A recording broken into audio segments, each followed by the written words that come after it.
Muy buenos días, tardes o noches. Te doy la más cordial bienvenida a una nueva edición del Camino de las Ánimas.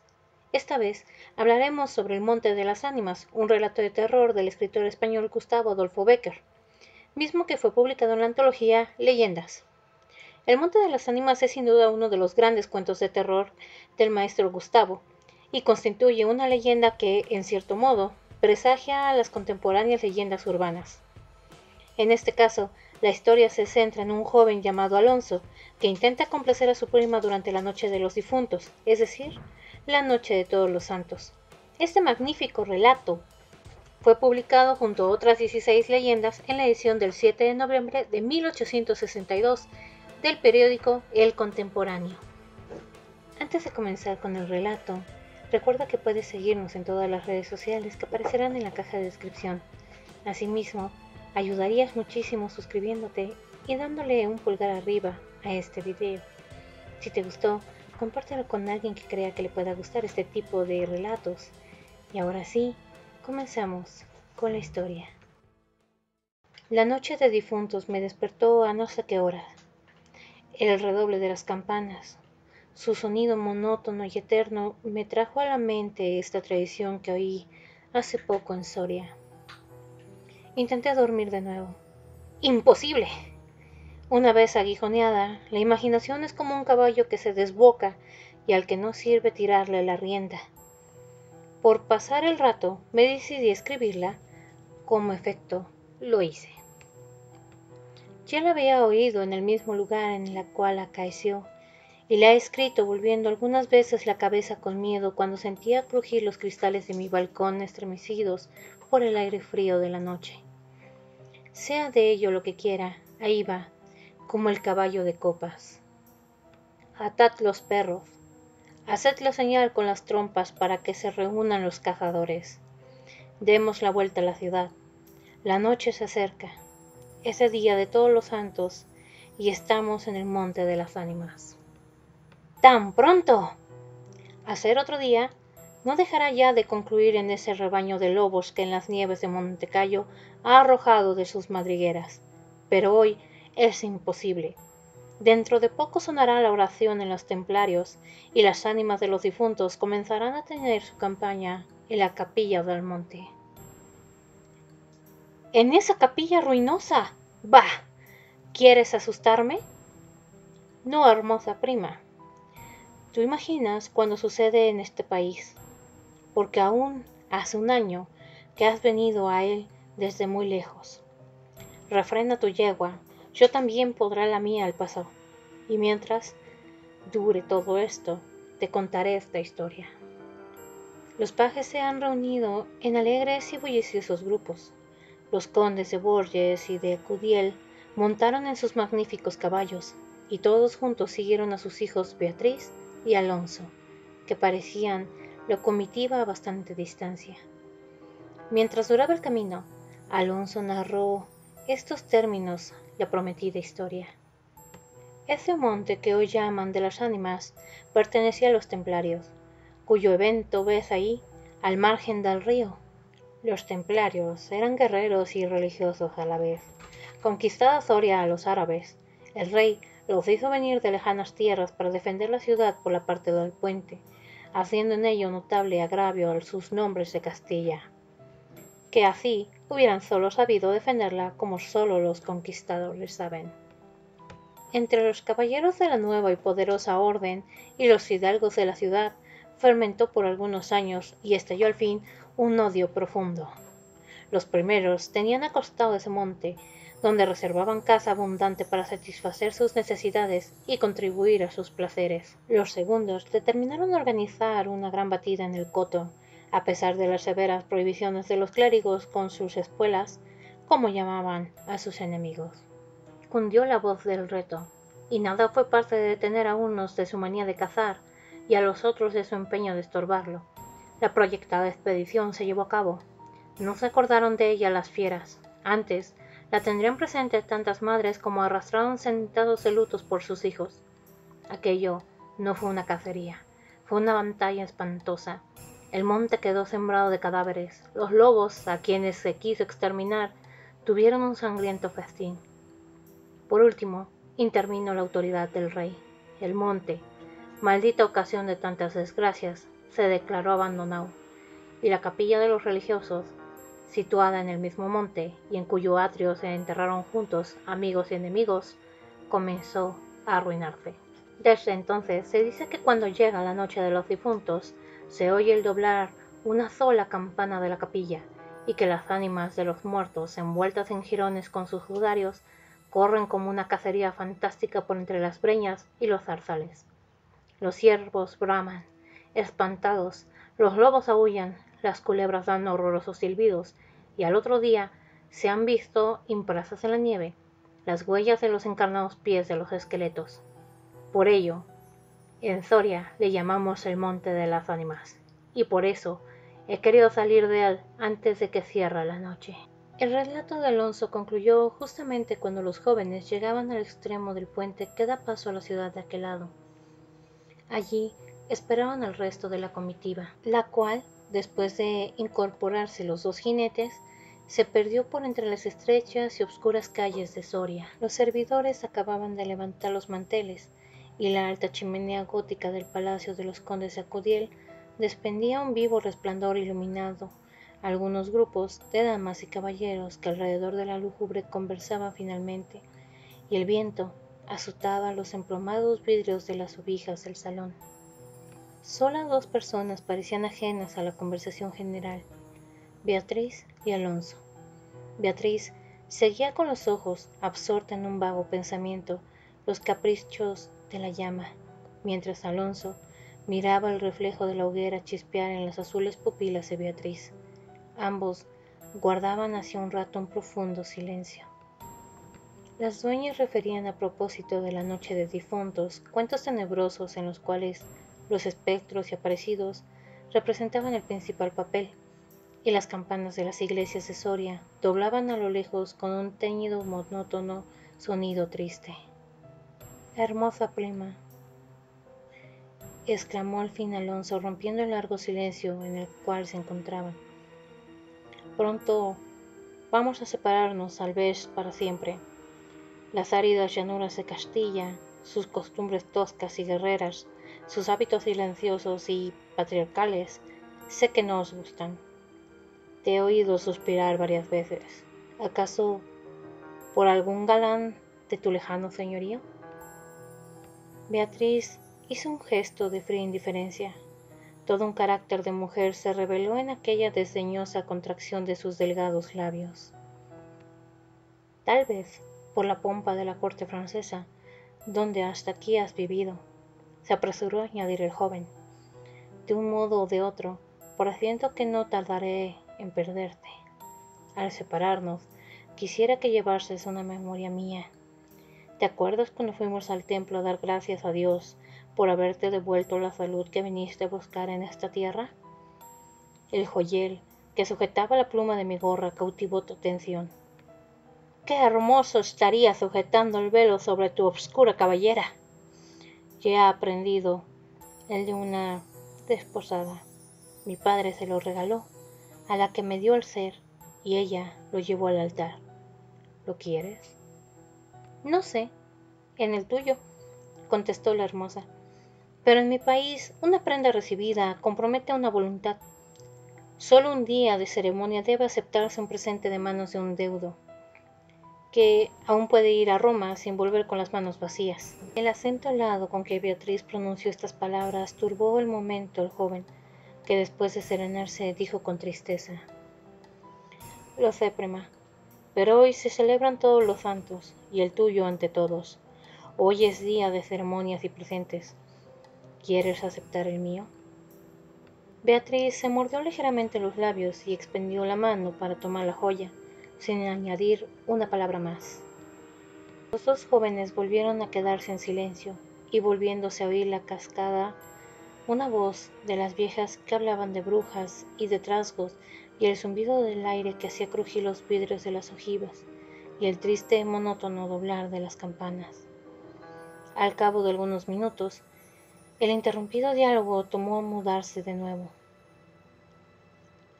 «Antes de que concluya el día de todos los santos, en que así como el tuyo se celebra el mío, y puedes, sin atar tu voluntad, déjame un recuerdo, ¿no lo harías?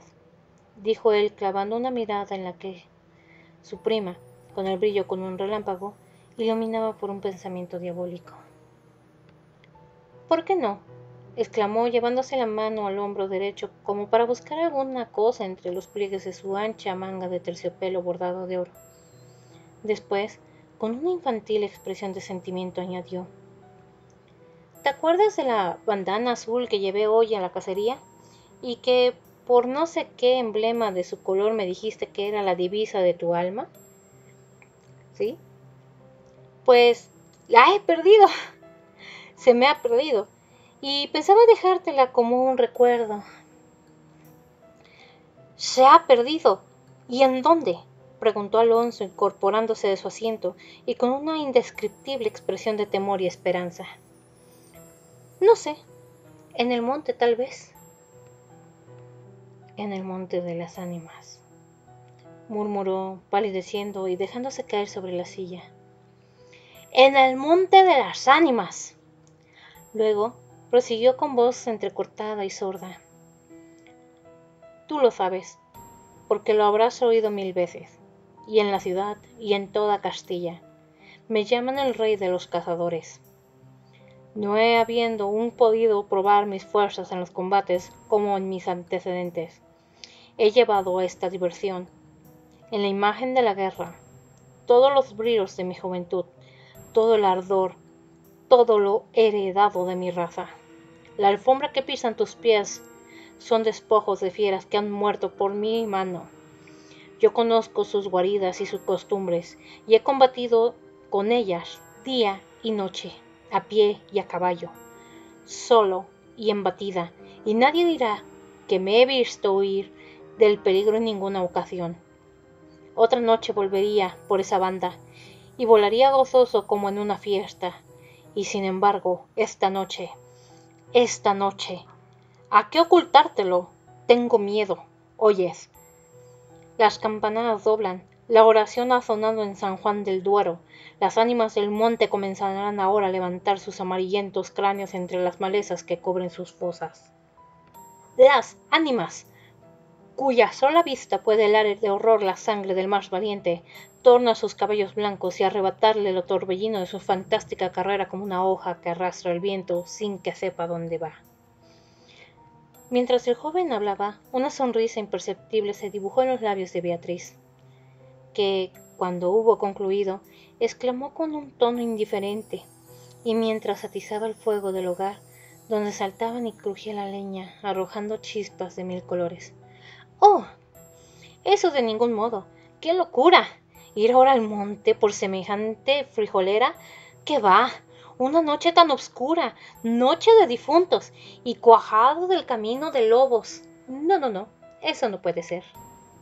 Al decir esta última frase, la recargó de un modo tan especial que Alonso no pudo menos que comprender toda su amarga ironía. Movido como un resorte, se puso de pie, se pasó la mano por la frente, como para arrancarse el miedo que le estaba por su cabeza, y no en su corazón, y con voz firme exclamó, dirigiéndose a la hermosa que estaba aún inclinada sobre el hogar, entreteniéndose en revolver el fuego. Adiós, Beatriz, adiós.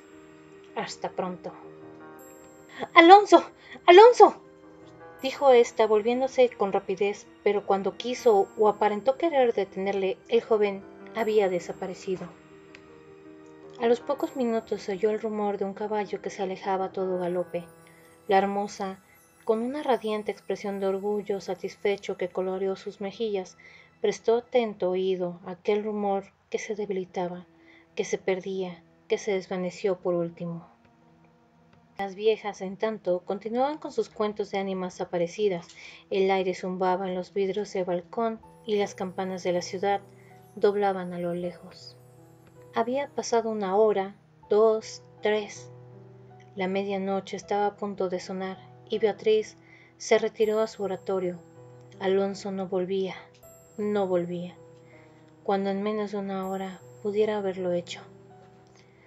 ¿Habrá tenido miedo?, exclamó la joven cerrando su libro de oraciones y encaminándose a su lecho. Después de haber intentado inútilmente murmurar alguno de los rezos que la iglesia consagra en el Día de los Difuntos a los que ya no existen. Después de haber apagado la lámpara y cruzado las dobles cortinas de seda, se durmió. Se durmió con un sueño inquieto, ligero y nervioso. Las 12 sonaron en el reloj del postigo. Beatriz oyó entre los sueños las vibraciones de la campana, lentas, sordas, tristísimas, y entreabrió los ojos. Creía haber oído a ellas un par pronunciar su nombre, pero lejos, muy lejos, y por una voz ahogada y doliente. El viento gemía en los vidrios de la ventana. «Será el viento», dijo, y poniéndose la mano sobre el corazón, procuró tranquilizarse. Pero su corazón latía cada vez con más violencia. Las puertas de alerce del oratorio habían crujido sobre sus goznes, con un chirrido agudo, prolongado y estridente. Primero unas y luego las otras más cercanas. Todas las puertas que daban paso a su habitación iban sonando por su orden, estas con un ruido sordo y grave, aquellas con un lamento largo y crispado. Después, silencio. Un silencio lleno de rumores extraños, el silencio de medianoche, con un murmullo monótono de agua distante, lejanos ladridos de perros, voces confusas, palabras inteligibles, ecos de pasos que van y vienen, crujir de ropas que se arrastran, suspiros que se ahogan, respiraciones fatigosas que casi se sienten, estremecimientos involuntarios que anuncian la presencia de algo que no se ve, cuya aproximación se nota, no obstante, en la oscuridad. Beatriz, inmóvil, temblorosa, adelantó la cabeza fuera de las cortinillas y escuchó un momento. Oía mil ruidos diversos, se pasaba la mano por la frente, tornaba a escuchar, nada, silencio. Veía con esa fosforescencia de la pupila en las crisis nerviosas, como bultos que se movían en todas direcciones, y cuando dilatándolas las fijaba en un punto, nada, obscuridad, las sombras impenetrables. «¡Bah!», exclamó, volviéndose a recostar con su hermosa cabeza sobre la almohada de raso azul del lecho. «¿Soy yo tan miedosa como para pobres, cuyo corazón palpita de terror bajo una armadura al oír que una conseja de aparecidos?» Y cerrando los ojos, intentó dormir, pero en vano había hecho un esfuerzo sobre sí misma. Pronto volvió a incorporarse más pálida, más inquieta, más aterrada. Ya no era una ilusión. Las colgaduras del bronceado de la puerta iban rozando al separarse, y unas pisadas lentas sonaban por la alfombra. El rumor de aquellas pisadas era sordo, casi perceptible, pero continuando a su compás se oía crujir una cosa como madera o hueso, y se acercaban, y se movió el reclinatorio que estaba a la orilla del lecho. Beatriz lanzó un grito agudo y, arrebujándose en la ropa que la cubría, escondió la cabeza y contuvo el aliento. El aire azotaba los vidrios del balcón, el agua de la fuente lejana caía, y caía con un rumor eterno y monótono. Los ladridos de los perros se dilataban en las ráfagas de aire, y las campanas de la ciudad de Soria, unas cerca, otras distantes, doblaban tristemente por las ánimas de los difuntos. Así pasó una hora, 2, la noche, un siglo, porque la noche aquella pareció eterna a Beatriz. Al fin despuntó la aurora. Vuelta de su temor, entreabrió los ojos a los primeros rayos de luz. Después de una noche de insomnio y terrores, es tan hermosa la luz clara y blanca del día. Separó las cortinas de seda del lecho y se disponía a reírse de sus temores pesados cuando de repente un sudor frío cubrió su cuerpo. Sus ojos se desencajaron en una palidez mortal, descoloró sus mejillas.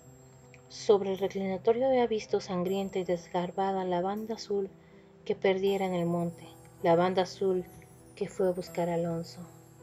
Cuando los servidores llegaron despavoridos a noticiarle la muerte de su primogénito de Aculdial, que a la mañana había aparecido devorado por los lobos entre las malezas del monte de las ánimas, la encontraron inmóvil, crispada, asida con ambas manos en una de las columnas de ébano del lecho, desencajados los ojos, abierta la boca, blancos los labios, rígidos los miembros, muerta, muerta del horror.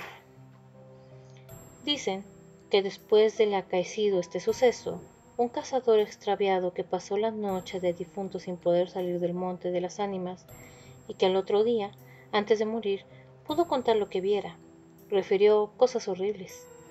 Entre otras, aseguraba que vio los esqueletos de los antiguos templarios y de los nobles de Soria, enterrados en el atrio de la capilla, levantarse al punto de la oración con un estrépito horrible, y caballeros sobre osamentas de corceles perseguir como una fiera a una mujer hermosa, pálida y desmelenada, que con los pies desnudos y sangrientos y arrojando gritos de horror daba vueltas alrededor de la tumba de Alonso. Gracias por llegar al final del video. Espero que te haya gustado este relato. Déjame en los comentarios qué te pareció. Recuerda que todos los leo sin importar qué. Muchas gracias y te deseo dulces pesadillas.